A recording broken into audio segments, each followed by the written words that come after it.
Poštovani gledatelji i gledateljice, sada ću vam pokazati što se nalazi u ovom poklon boksu, a ovo nam je poklon boks pod brojem 39.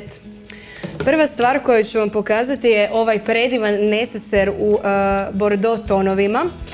Malo ću vam odmah i otvoriti da vidite što se tiče samog prostora.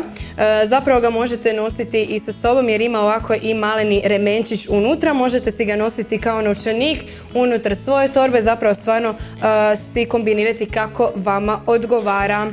Ako inače volite takve tonove, onda je ovo definitivno super izbor za vas. Iduća stvar, idući artikl koji nam se nalazi u ovom poklon boksu su ove predivne naušnice, kao što možete vidjeti ovako malo boho stila, malo su egzotične. U samom centru imamo ovaj predivan mali biser i na jednoj i na drugoj, a omeđene su sa strane sa malim dragučićima koji nam zapravo kao imitiraju nekakvo drago kamenje. Zapravo nekako nam dolaze u tim nekim srebrnim, zelenim tonovima. U svakom slučaju izgledaju fantastično i stvarno su prave ljetne naušnice.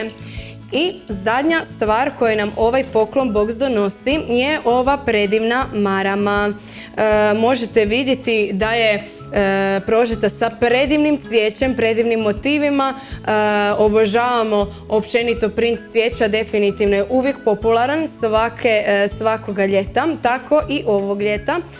No, naravno, vi to sebi možete nositi i u drugim godišnjim dobima. Što se tiče samog sastava, ako vas zanima, radi se o viskozi i o svili. Dakle, 70% nam je viskoza i 30% nam je svila, tako da se radi o jako udobnom materijalu na dodir. Malo ću vam još podignuti da vidite pobliže same detalje na ovoj predivnoj marami. Dakle, radi se o crnoj pozadini i predivnim cvijećem. Čak imamo tu i tamo nekakvog leptira i razne male bubice. U svakom slučaju marama izgleda stvarno jako dobro i kao što sam rekla, dakle sam materijal je jako udoban jer se radi o viskozi i o svili.